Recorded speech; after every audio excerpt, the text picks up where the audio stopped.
Hey, and welcome to another podcast, Valley Sunday. I am one of your hosts, Chris Paco.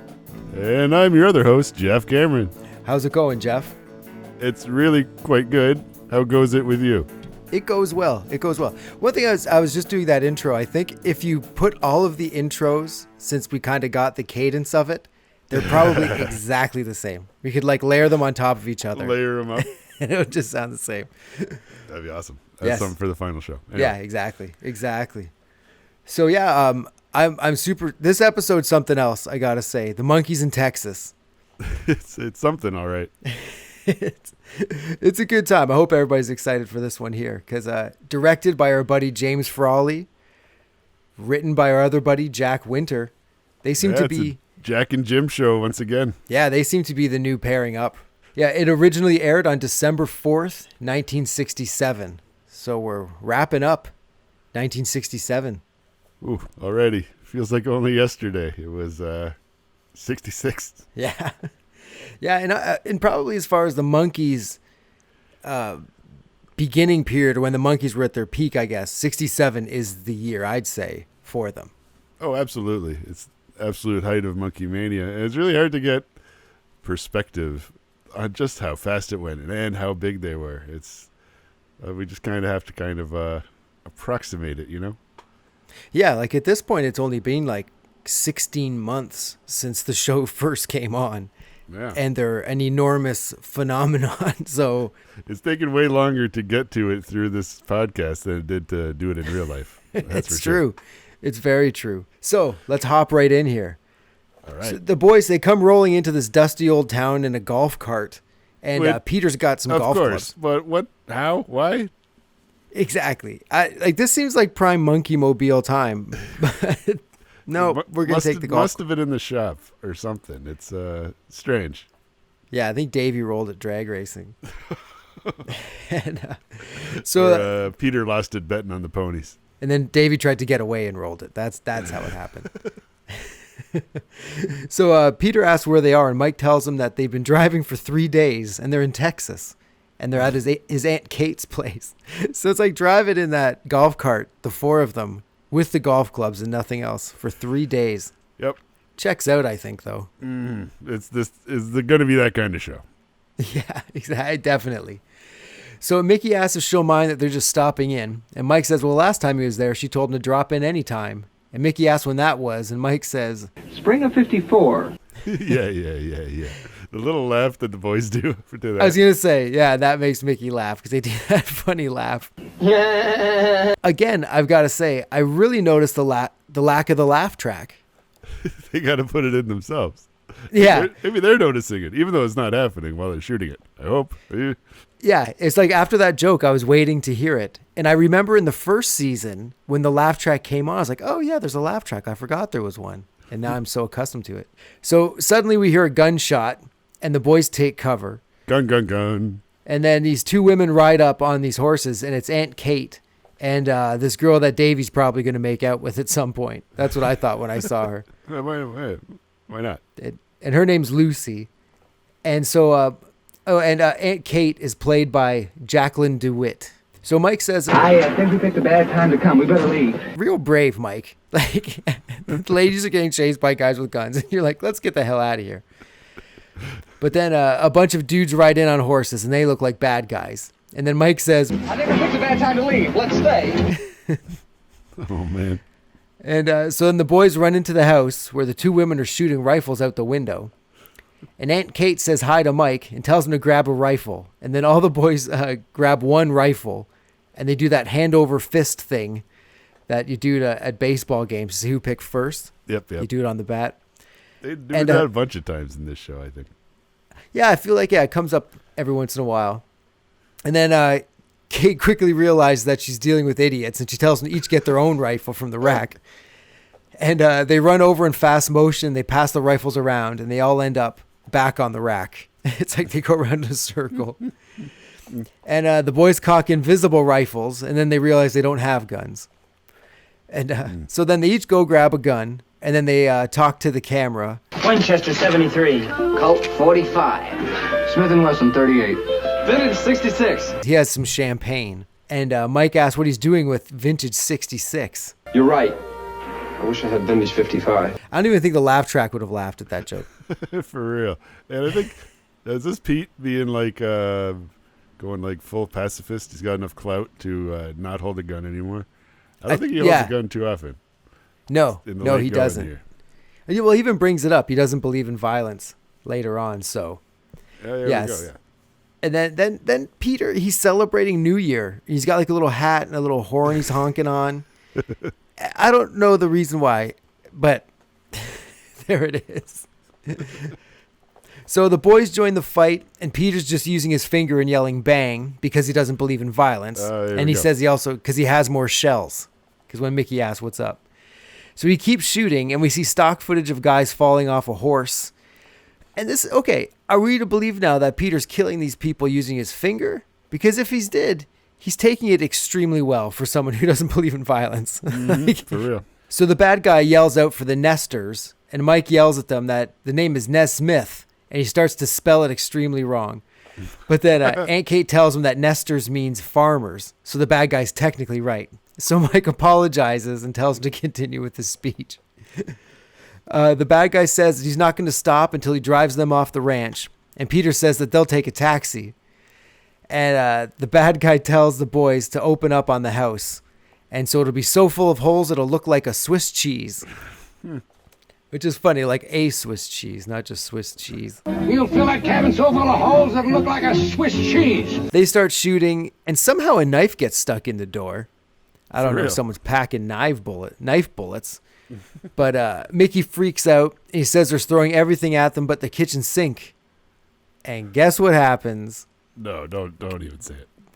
Jack Winter, you sly devil. A kitchen sink slowly rolls towards the house, and it's on fire. And Mike tells Mickey to keep his mouth shut next time. And then that's the end, and we go to the intro. Whew. Finally. I think it's 2 minutes, 45 seconds to the intro. Yeah, Felt like they we're got a lot halfway in. into the show. Yeah.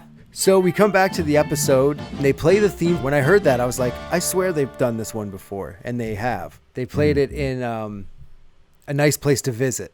They came into that theme. One of the episodes with a very similar plot to this one? Pretty much, and I feel it's on the exact same set. So the kitchen sink is rolling to the house, and the bad guys are pretty confident in their ancient sink on fire plan. It's the oldest sink in the world. And it bumps into the door where Davy and Peter and Lucy are shooting. And Peter and Lucy take off, but Davy says he's got it, and he turns the tap on the sink, and the water puts out the fire, which is pretty funny. That's pretty smart. That's well played. Nice work. Yeah. So the bad guy says that it's not just girls in there, and they've got a lot of firepower, so they decide to split. And then the Monkees all celebrate.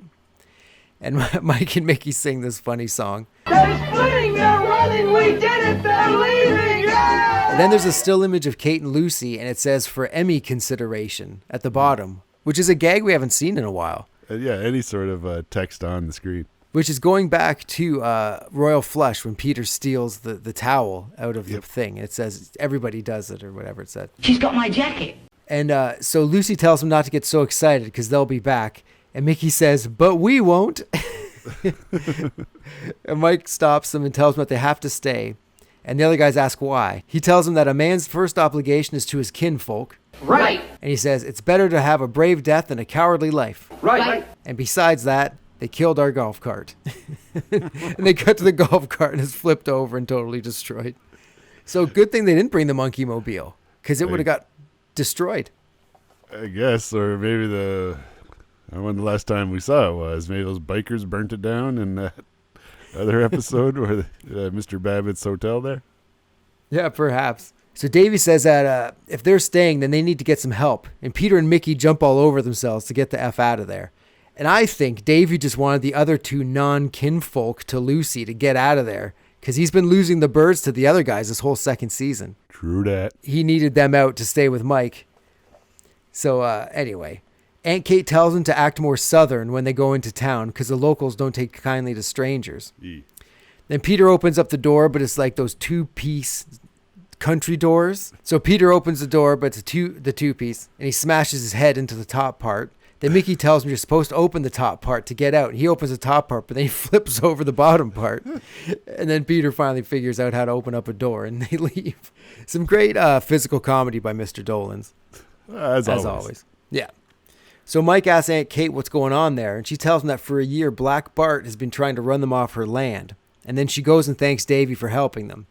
And I think Aunt Kate is just trying to bump Lucy out of the front of the line for the Davy cuddle. So Mike introduces them to each other, and Mike says, well, he doesn't know who Lucy is. And then she takes her hair out of the bonnet and the sexy horn music plays. Oh, my. And Mike starts to fall in love until Aunt Kate tells him that how come he can't remember his baby cousin Lucy. Oh, jeez. And then Mike stammers a little bit. Well, whatever happened to the buck teeth, the knock-kneed, stringy-haired, bad complexion little girl that I used to hang around with? That's your other cousin Clara. She still looks the same. So anyway, at the sheriff's office and jail, it says sheriff's office and jail. And I don't know why it's not just called a police station. I don't know. So Peter and Mickey show up, but Peter's dressed like an indigenous person, and Mickey's dressed up like a cowboy and has a Zorro mask hanging around his neck. And so Peter asks why he has to be dressed like that, and Mickey says that Aunt Kate told him to blend in, and that Peter looks psychedelic. So, all right. So Mickey puts the mask on. Then so they go inside to the office, and the marshal is asleep, and they wake him up. And he recognizes them as a lone stranger in Pronto. And he sees that they're wanted for murder, and he tells them they're under arrest. And then Mickey fesses up quickly that he's Micky Dolenz, and they're there because Black Bart is attacking the Kate Nesmith ranch. The marshal says he can't come that afternoon because he's shooting his TV series, and he can't do it at night because he's up for an Emmy. Multiple Emmy mentions. So yeah, you know, these are the Emmy-winning Monkees we're dealing with now. Yeah, like I'm wondering, was the Emmys just recently and they just won, so they're really pulling their clout around? They shot this in like October or something. They're just like, I don't know. Just want to remind everybody, I guess. Yeah. So anyway, Peter congratulates him, and the marshal yells at him to be quiet. And then he tells him to go to the saloon and hire some outlaws. And Mickey's like, I'm surprised you're the marshal. Why would you tell us to go hire outlaws? And he's like, well, that's what I do when I need a posse. So it's like, all right, Texas plays by their own rules. So Davy's on the roof looking through binoculars, and he says they're coming back. And then he jumps off the roof. Like, no cut. He jumps from the roof onto the ground. Yeah, man. It's impressive. And Mike and Aunt Kate come out, and Mike's looking the wrong way. He's like, they're coming right there. And Mike's looking the other way. It's like, what are you talking about? I don't see you. It's a pretty funny moment. Oh, Mike. Mike's in his stride in the second season, I think. Yes, he definitely has his moments. Yeah, he's giving no Fs, but also giving many Fs because his game is way up. Yeah, he's invested in making it fun, I think. Yeah. So Aunt Kate tells him that it's the Cartwheels, and it's his older dude and two sons, and they own half the valley, but they're like good guys apparently. So the old dude, Ben, he gets off his horse and tells Davy to water it, and Davy protests that he's not a stable boy, and Ben says he doesn't care about his mental condition, just water the horse. That's a funny line, I think. And Mike thinks it's hilarious. So Ben says that he heard, he says he heard shouting, but he should have heard shooting because it's way louder than shouting. And he asks if Kate's all right. And Mike tells him that she's fine and they'll protect her. And Ben instantly says that they can't protect her and she should sell her house to him. And then she wouldn't have a problem with Black Bart. And that right away sounds fishy. Like, if he can keep her safe from Black Bart, why not just do it to be a nice person than just buy her house? But she says the house has been in her family for generations and she ain't selling. Ben says that's cool, but the offer's always on the table. But it seems like it's not cool. And he's going to sweep it off the table. And he turns around and yells at Davy, because Davy's sitting on the horse, like pouring water all over it. He says, you wanted me to water your horse? And then, nooch. Peter and Mickey, they're walking up to the saloon doors, the actual saloon doors that go side to side. And Mickey says that when they're in there, they have to act tough. And Peter says, what do you mean act? And then he gets knocked over instantly by the swinging doors. And then it jump cuts to the ground. And Mickey runs up to him, and Peter says that they got him, and that the map to the gold mine is, and then he dies. And again, really noticing the lack of laugh track. And Mickey tells him to get up, and Peter says, "Oh, I almost got you with that gold mine stuff." And they go inside. I think that was a buying some time scene. Yeah, and I think this is the same saloon from Mexico, not back at the start of the season. Yeah, if I'm not mistaken. I think they shot both of these on the same day, to be honest. And so they get inside, and a prostitute hits on Mickey, and he tells her to cool it because it's a family show. And the bartender says, Family show. So I guess he's like either not in on the fact that the Monkees is a TV show, or he knows it's a TV show, but he thinks it's not a family show. But if he thinks it's a TV show, like, he actually sees the fourth wall. Like, there's no camera there for him. The fourth wall. Wow, man. So, what kind of show does he think it is? Did they have Cinemax back then? Every show is a goddamn family show. Yeah, true enough.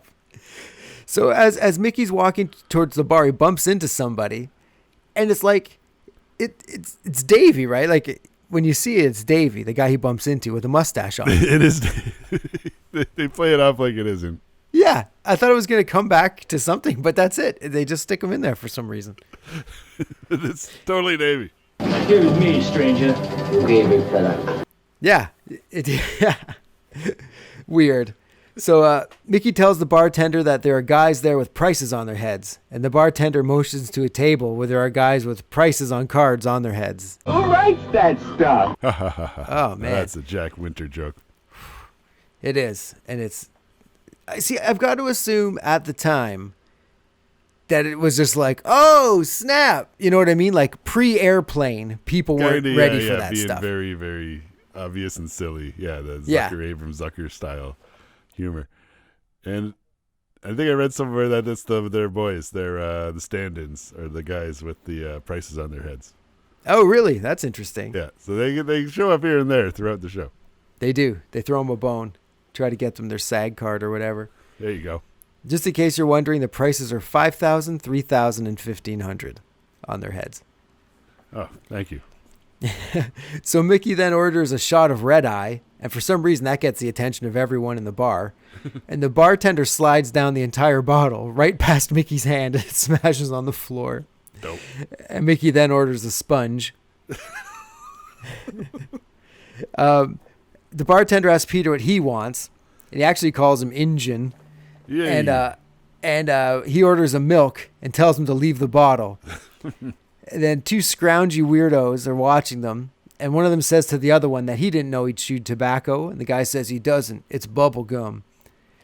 And so anyway, Bubblegum says that he wants to see if these guys are really tough, because maybe Bart can use them. So these dudes are the dudes that our dudes want to hire dudes to fight, essentially. Right. So one of the dudes asks what Mickey and Peter are there for, and Mickey tells him that he's looking for hired guns. And the dude says that hired guns have got to be quick on the draw, and asks if Mickey's quick. And Mickey says if he wants to see, and the guy says yes. So Mickey gets in like the draw position, the draw stance, and stands there for a second, and then goes, "Do you want to see it again?"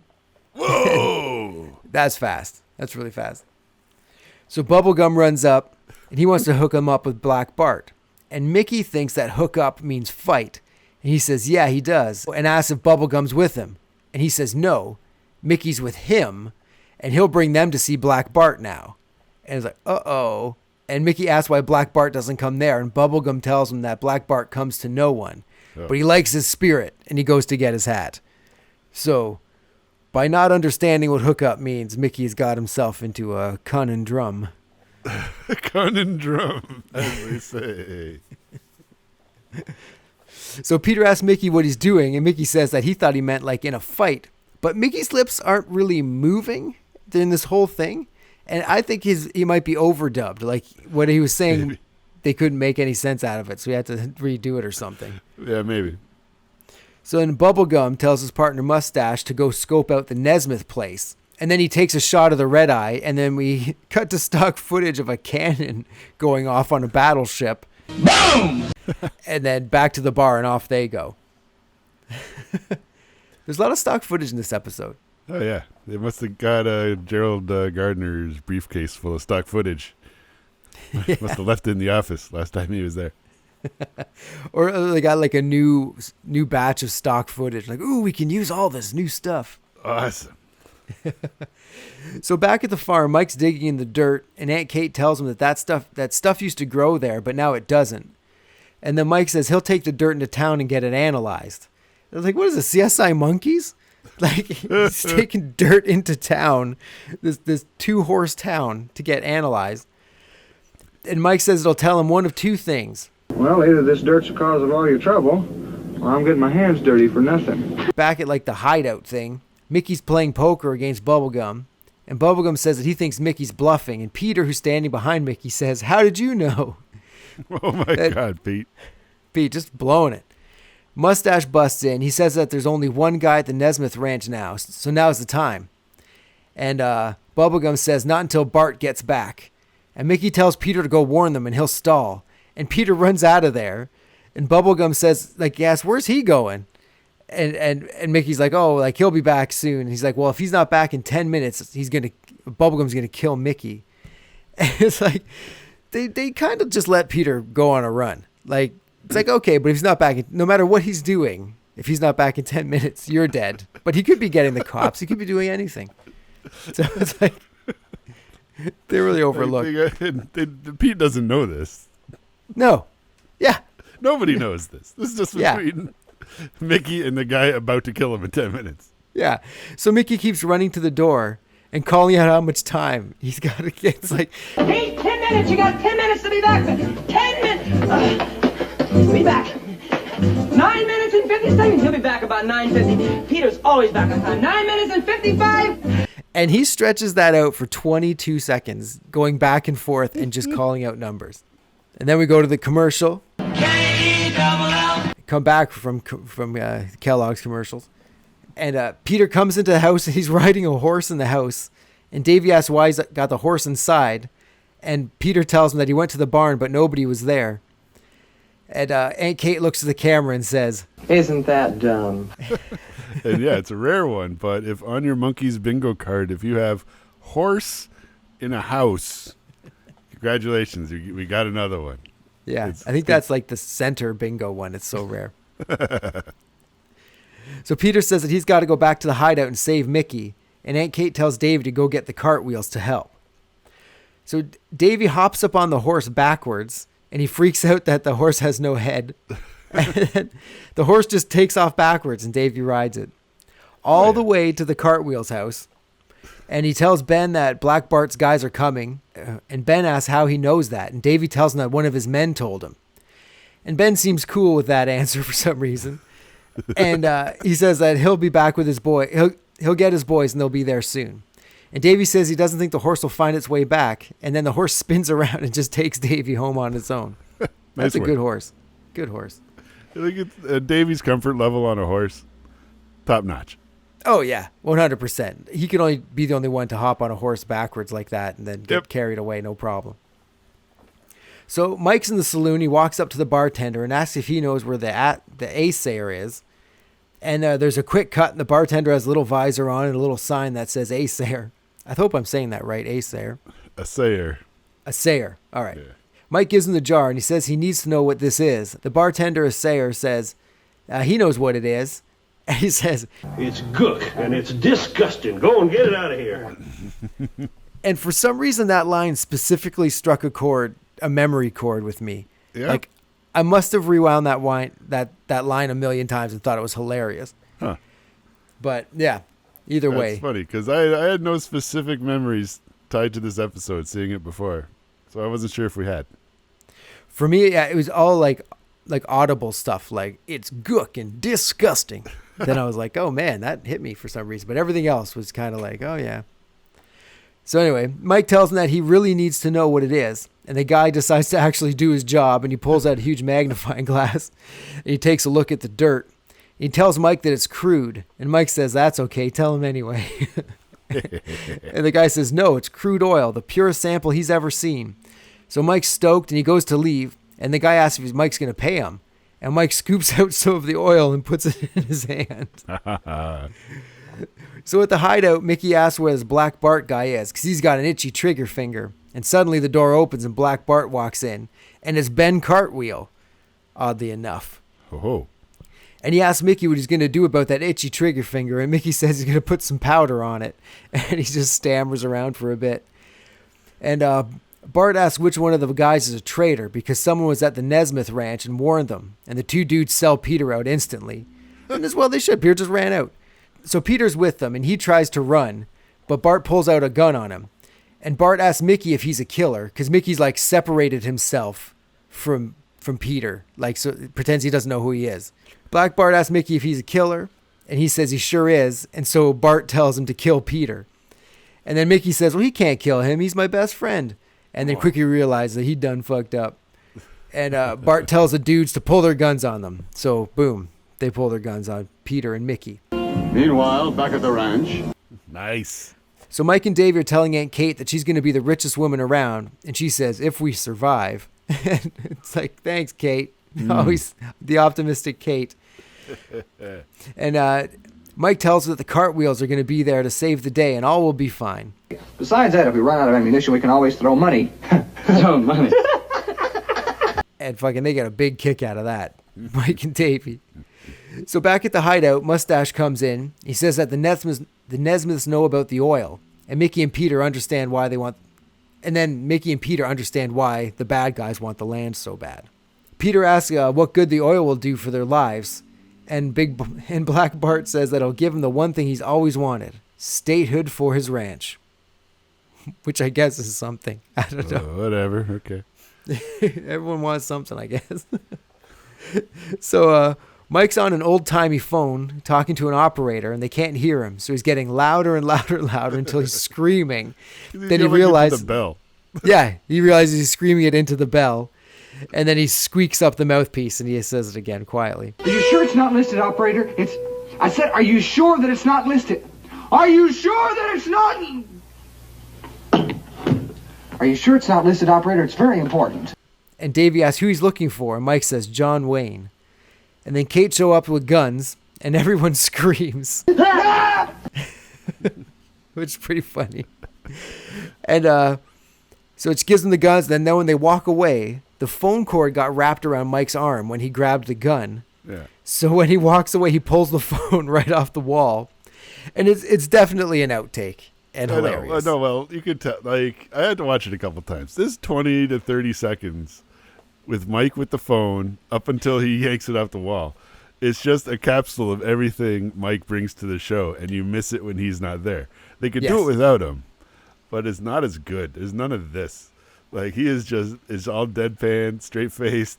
So when Davey runs in, Mike is looking up, and he looks down at Davey. Yeah. Like, there's just a brief bit of that Mike and Davey chemistry, like, right away.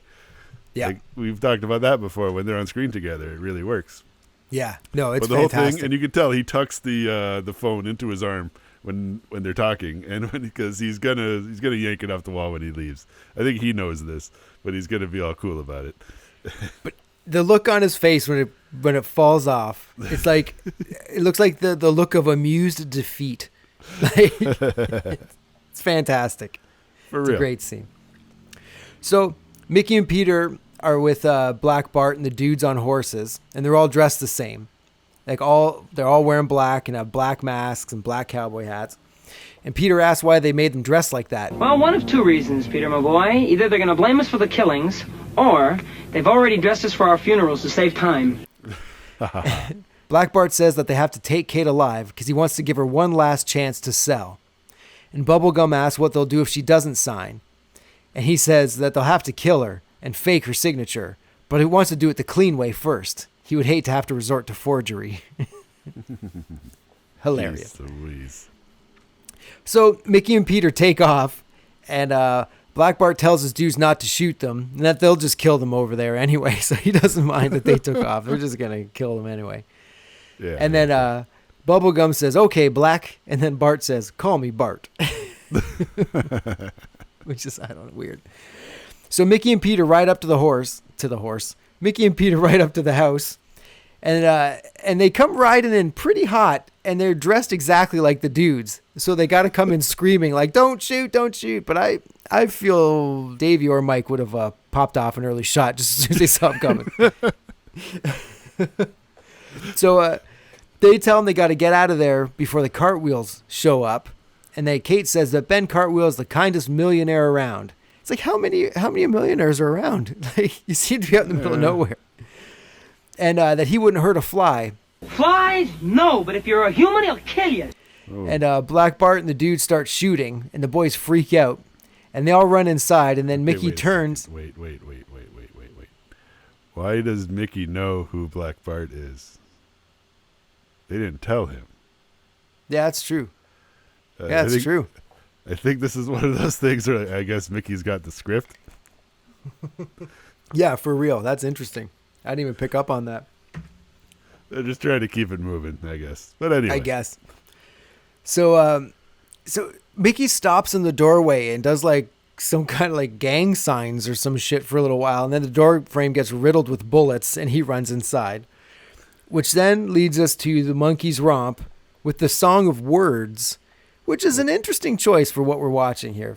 It seems like it should be more upbeat and snappy, but we get words. It's still a good tune. It's got some get up and go, and they just got the new version of it off of Paco and Jef. Giddy up. Yeah, I'm not knocking the song, but it just seems funny to be in this like a Western themed episode. That is true. And they could have reached into the Mike Nesmith bag of tricks and pulled out something there. But could have done Papa G's Blues for another 5 minutes. Yeah, exactly.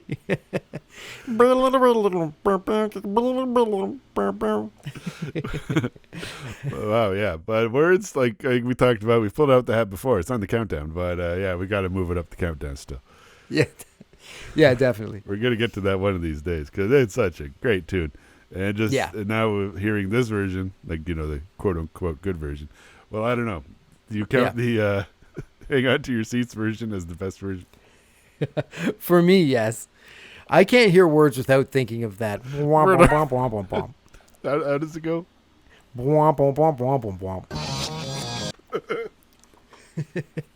I listened to it so many times. But anyway. Love it. For the romp, a lot of stuff in this romp. Mickey breaks the windows and he's shooting out the windows, but then Peter comes up to him like holding a piece of glass. Uh-huh. And Mickey smashes that and starts shooting through that where that window would have been, I guess. Davy's hung up on a hook, and as a guy's going past him, he takes his hat off and spins it around and puts it back on him, and then he walks backwards out of the shot. Bubblegum has Mike's back against the wall, and he's holding a gun, and the phone rings, and Mike answers it. He says it's for Bubblegum, who picks it up, and then Mike scampers away. Davy's running super fast from Mustache, and he jumps on a horse but falls off of it immediately, then scoots under Mustache's legs, and then like leaps over a fence and is gone. Like this is Davey showing off how athletic he is in this episode. For real. Mike sets up a hat by the window so it'll look like he's there, and then he goes to the door, but then it gets lit up with gunfire and he freaks out. Davey comes out of the barn and he hits Bubblegum in the face with the door, and then Davey walks past him and steps on his foot. Peter's throwing around confetti, and Mustache looks super fucked up. Like, he looks totally out of it. Mike pumps up Bubblegum with like one of those fireplace blower things. He starts to float away. All the boys are handing guns down the line to Peter, who throws them out the window, and they land on Bubblegum's head. Which that would hurt. Oh, yeah. Davey rips off Mustache's mustache, and he puts it on himself. What are you going to call him now? I don't know. Davey goes up to someone, and they're sitting with their back to the camera, and he spins them around, and it's Lucy, and then they just start making out. So, good call on us knowing he's going to make out with her. Mike tries to get on a horse, but when he steps onto the saddle just like spins around the horse. It's a fun visual gag. Davey's backed up to the gun rack by Bubblegum, so he hands him all the guns, and then he weighs him down and he runs away. Davey goes back to the girl with her back to the camera, spins her around, and it's Mustache, so he rips off his mustache again.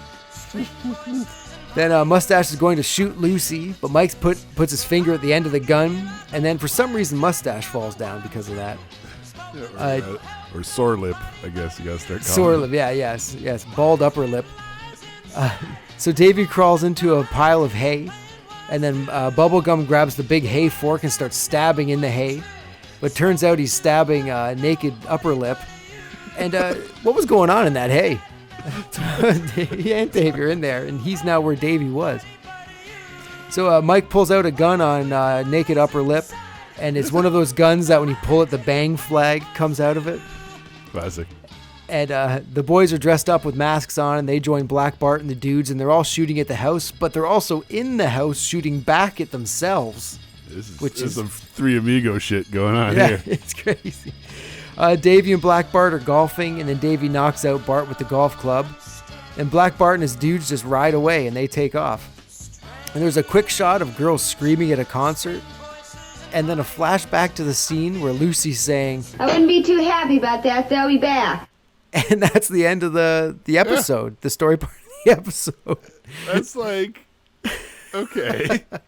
At least back in season 1, you'd finish an episode of the corny little joke, or here we go again, or Yeah. doot little Peter, or something. Just anything. Something. But there A was wrap just, up. They didn't come up with anything to finish this episode.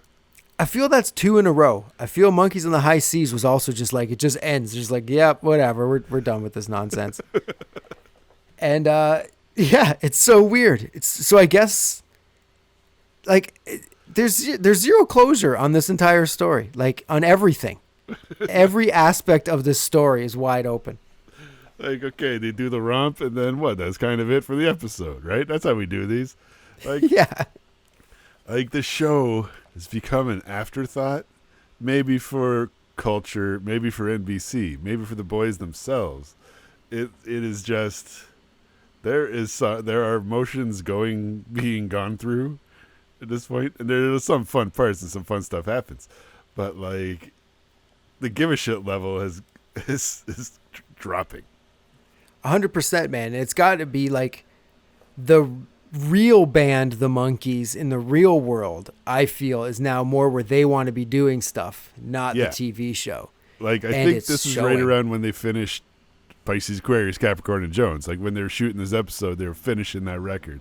And think Yeah. of how proud they were of that record compared to their, like, fucking, what is it, 5th gunfight show of the Monkees. Yeah. Yeah. And I believe we've talked about this before, but it's like maybe the reason there's no band stuff in the second season so far at all is because the real life band is now like, they want to keep the two bands separate. Like, okay, we're going to do the show, but it's going to be an absurdist, ridiculous, nutty comedy. We're not going to really mention the band because this band is now a real serious thing we want to really do stuff with. Look, all our shit's at the studio. It's all set up. Yeah. It's all mic'd. We're not dragging it out here. Yeah. We did that thing in the Rainbow Room in the summer. We're good. That's it. Yeah, exactly. So then at the very end of the episode, they have the going down concert footage again that opened the episode a few ago. And it's awesome. Mickey's performance amazing. Vocals on point. His dance moves are so fantastic. When they put the 5 different hymns together. It just looks so fucking cool. Yeah, it's so good.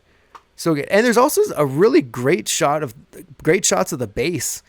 Like a cool down the neck shot, and like it really, some great stuff in that. But we won't rehash that so much. We already talked about that episode. Oh, man, yeah, this is 4 or 5 times that Going Down has been on the show. I think the 4th at least. Maybe, but I think it's the second of this performance piece. Right. Yeah. But it's been on the show more than just those 2 times. Definitely. Yeah. It's pretty cool. Okay, overall thoughts of this episode. We kind of already talked about it. It's so nuts. The stuff. I'm glad the episode's second season is living up to the second season hype in my head of it just being zany and ridiculous. Because that's what this is. It is craziness.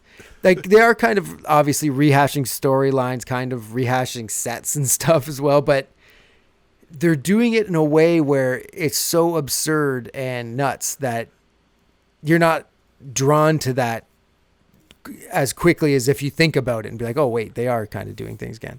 Yeah, for real. But yeah, no, it's a crazy episode, but enjoyable. Nice to see some of the Nesmith clan. Absolutely. All right, was there guns in the episode? Come on. You're Like, darn tootin' instantly. there was guns in the episode. You're darn shooting. There was guns from the very beginning to the very end in this episode. It was littered with guns. Highlight of the show, for me, that whole scene with Mike on the phone, he and Davey, like we talked earlier. Yes, that's my highlight of the show, absolutely. Yeah, fantastic. Was there a Monkees ruse? There was Peter and Mickey trying to ruse their way in. Yeah. And they kind of rused themselves by then ending up with the Black Bart gang. Oops. Yeah. So that was a nice twist that, you might not have seen coming. Fourth wall breaks. Yep. There was Aunt Kate when she says, "Isn't that dumb?" And Mickey when he says it's a family show. And probably others I might have missed. Your guy who sees the fourth wall. Yeah. You guys deep. Best musical moment, Going Down. I think that was what last time was also Going Down when it was on, but it's awesome. Like the performance video of it makes it what it is, I think. Yeah, that's true. It's true. Words is pretty good though as well. It is. I think for me the juxtaposition of Words with the romp was weird. I think that's what didn't make it number one for me. I'm with you there. It's a better romp song than Daydream Believer, but yeah. I digress. Yeah. It was right there. It's a country episode. Like, come on. Even like if I get to Saginaw again. Where's never tell a woman yes when you need it. Yeah, exactly. Classic Monkees moment. Isn't that dumb? Pops up. Mm-hmm. And then I think that's kind of it, other than their just regular zaniness. What wouldn't fly in 2021? All the Indian stuff, I believe. Peter dressing up as an indigenous person. And just barely did, though. Yeah, a feather. He barely did. That almost made it worse. It's like, put some effort in. It's almost more the way people talked to him when he was the quote unquote Indian. Yeah. That was more the stuff that was more cringeworthy. Yeah, but absolutely. Yeah. So some did you knows.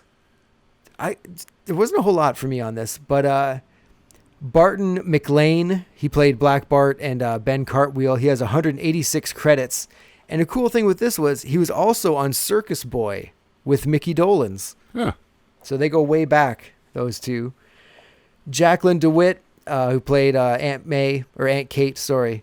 She has 75 credits to her extensive list.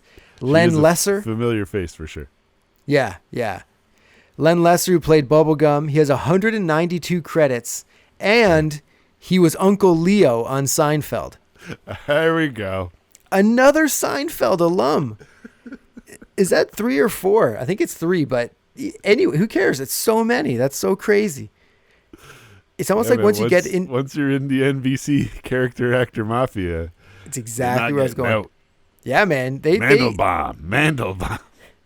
At least it shows that NBC takes care of its own, I guess. Guess so, man. Like, we'll keep putting you in stuff for 30, 40 years.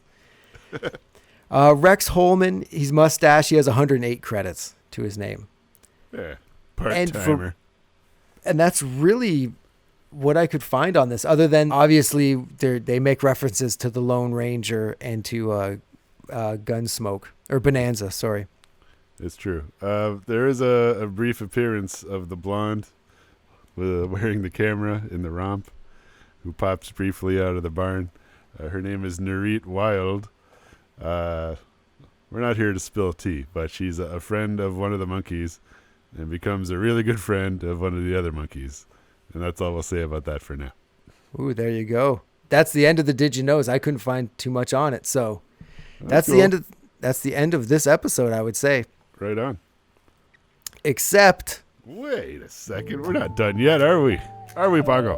Heck no. We still have everybody's favorite second half of the show. Yes. The Randomatic Countdown featuring the Woolhat of Mystery.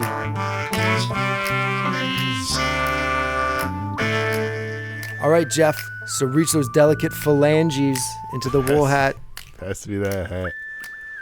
My phalanges, and these season changes, my phalanges get a little sore. But they always feel good when they got a tune in them. And we got Going Down. What are the odds of that? That's crazy. We had not pulled that. That's good. That's good. Feels like we pulled it because we talked a lot about it lately, but no, I don't think we pulled it yet. No, I don't think so either. And that's amazing. That's amazing that happened today. Floating in the river with a saturated liver, and I wish I could forgive her, but I do believe she meant it when she told me to forget it, and I bet you will forget it when they find me in the morning, wet and drowned, and the wood gets drowned. I'm going down. I'm going down. And honestly, people, we do not. It is a totally random thing. Like we reach into the hat and pull it out. Going Down. That and that tune rips. I always forget how amazing that song actually is. Like, it's quite the thing, and it's based on a jam that the band would play called Parchment Farm, a Mose Allison tune. But they decided to, because it's just like a 2-chord, like what it is, like it's a bluesy R&B type jam thing, and so they gave Diane Hildebrand the tracks of them doing it and like come up with some lyrics to put with it. And she came back, gave it to Mickey. Mickey starts practicing it, and she's like, no, it goes about twice as fast as you're doing it. And he's like, are you kidding? Okay, let's go. And it became what it is, and it's a thrill, like every time you hear it. It's fantastic. It's sprawling and keeps going. And if you're listening to it on headphones, in the left headphone, it's just Mickey and the bass. And in the right headphone, it's Mickey, drums, and horns. Yeah, it's a trip, man. Yeah, it's nuts. Because when I first started listening to it, I only had my left one in. And I was like, oh, it's weird. Where's everything else? And I realized, oh, it's over here. So if you just want to hear that bass line, just, turn it to the left and you got it. But, and it pops up in some different things. It was in Breaking Bad, in an episode of Breaking Bad. I remember hearing it. As a Monkees fan, when you hear a Monkees song in something, it's always like, oh, shit, it's the Monkees. As well, you forget other people might have heard of the Monkees. Yeah, exactly. But you want to tell everybody you're watching it with that this is the Monkees. This here, what you're hearing right now is the Monkees. But you know what? Right, it's always somebody cool making something cool. And obviously, at some point, they were influenced by the Monkees, and they're giving them a little shout out. You know what I mean? Yeah, it's always awesome. It's like the Monkees have like a cool little community of people because, or a cool big community of people. But because like if you're into it, you're into it. It's not like haphazard Monkees fans. It's like it's true. You're in. Anyone who's ever been to a Monkee show knows that Mickey hands over some of the singing duties to a lucky audience member, like a fan club member, somebody who knows they're going to sing the first part of Going Down. Yeah. Sometimes they do pretty good, sometimes not so much. Yeah. But I read an article online at McSweeney's where a guy is like, just in general about going to a concert and letting someone else sing the song. It's like, I'm paying to see you sing the song. Now I'm paying you to let someone else sing the song. Not cool, man. Not cool. F that. I think it's cool. Oh, yeah, I think it's cool, too. Because it's just the one line. There's a perspective there. It's like, how is this happening? Yeah. Yeah. And when I saw them and the person in the front row nailed it, and the whole crowd goes crazy. And it's like, that's got to feel great. Oh, hell yeah. Like, man, if we ever got to do that, I'd totally F it up and be a dickhead. But I think that's really cool they do that. Besides, if someone hands you a mic at a Monkee show, Paco, it's so you can do the bass line on a long title. It's very true. Can you imagine just like you get to just take the bass away from the bass player? Like, you don't need this for this song. Put it down. You play? No, I don't.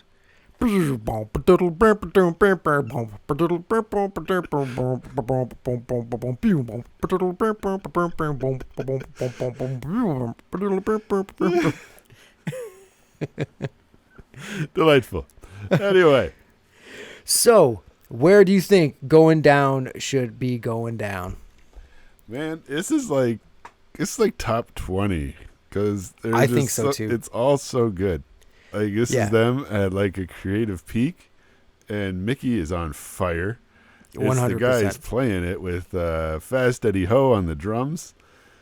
I mean, get back, Jack.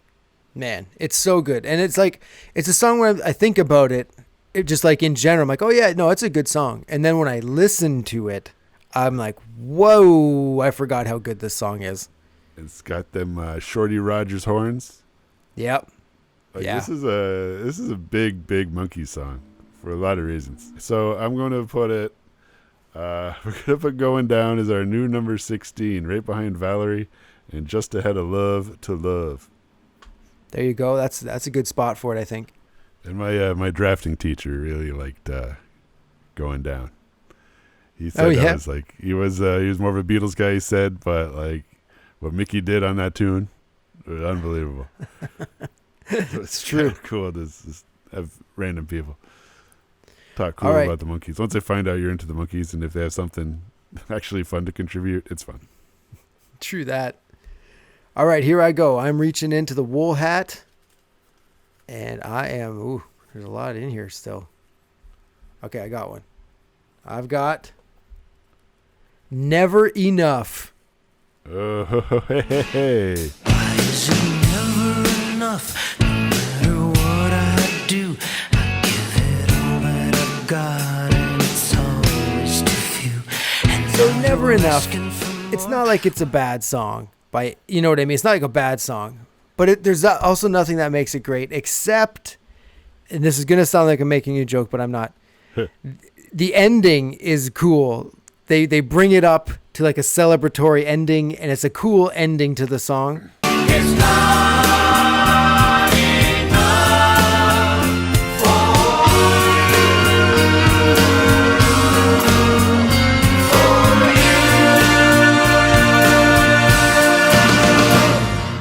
I was going to say that it finishes really strong. Like Yeah. as soon as Mickey goes up the ladder in the bridge, Ooh. and Yeah. then like when all the other voices come in and the guitar's giving her, it's a big finish. It's pretty good. But it feels at the start, it feels like it sounds like the first couple Kiss albums. They're very dry rock and roll, and Mickey's like he's way below his range, it seems. And it just does. You can barely pronounce the words. Then later on, it really shines up, but it just takes a while to get there. Yeah. So, but big strong finish. I feel bad about kind of bad mouthing it before because it's like half a decent song. And a very strong vocal performance from Mickey too, like you say in the bridge. He climbs the ladder there, and then it ends huge. So it's got its moments. But one thing I do with a lot of songs sometimes, I think about like if I'm seeing it live, what's going on here? And this is one of those songs where you're just kind of standing there and bobbing around, and it's when you start to notice your back hurts. And you're like, and it's just one of those songs. But it does take you somewhere because, as like we say, it ends strong. So I was expecting super bummer, and it wasn't super bummer. It was just like, oh yeah, that's a rock and roll song. There we go. Yeah. And I'm pretty sure this has never been played live. Maybe on that tour. Maybe on that tour once or twice, but I've certainly never seen him play it live. No. Maybe we'll see it if we get to go to the farewell tour. They might throw in Never Enough. Don't jinx it, Paco. Could you imagine wasting valuable song real estate with Never Enough? It's like, and you're not going to play as we go along? Really? We did Never Enough. That's what we chose? For real. Never Enough from Justice, written and performed by the Monkees. Where are we putting it? In the countdown.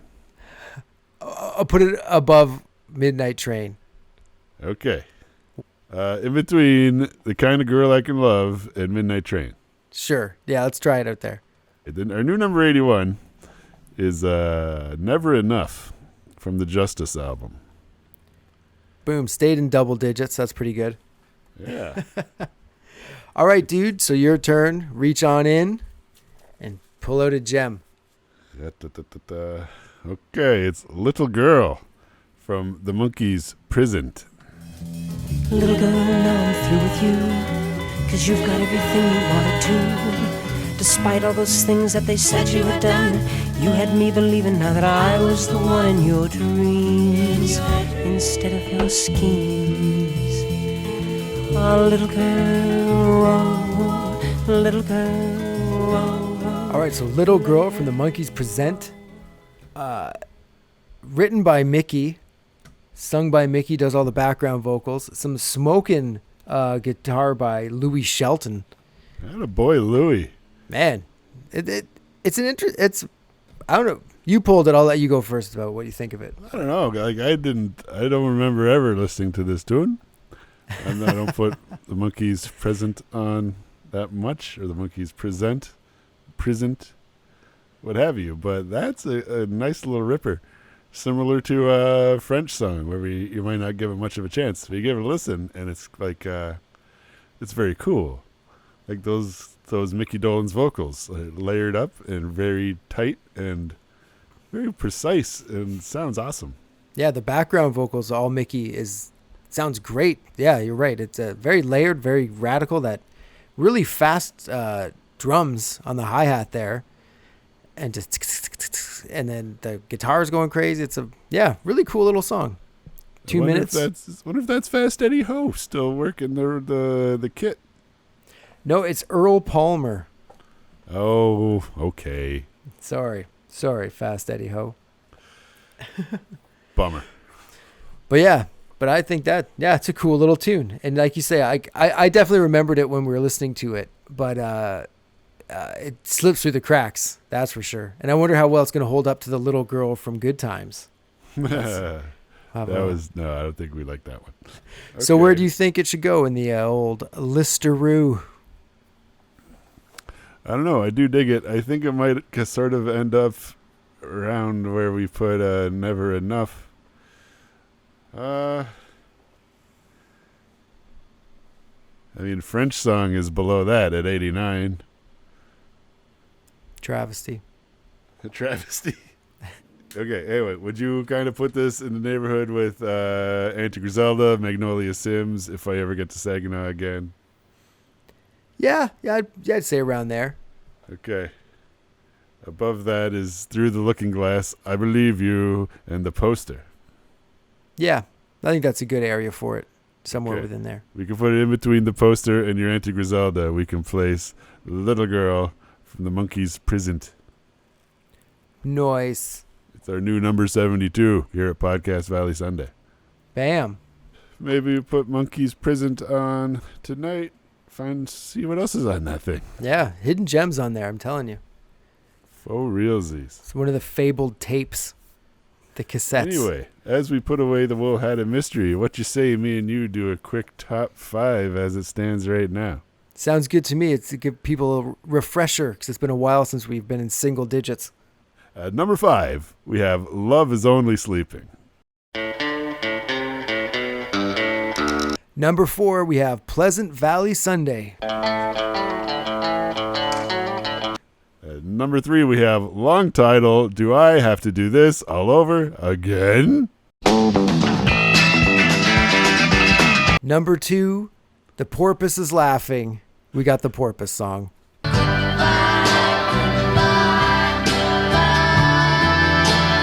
And at number 1, The Door Into Summer. Fading through the door into summer. I think that covers a lot of bases, that top 5. It's a good top 5. I got no complaints. No, me neither. I don't know how we could. It's our countdown. But all right, everyone. I guess that's another Podcast Valley Sunday in the books. Yay. Thanks for checking us out. Tell your friends about it. And from me, Paco. And me, Jeff. Have yourselves a Monkees little evening. Thank you. Bye-bye.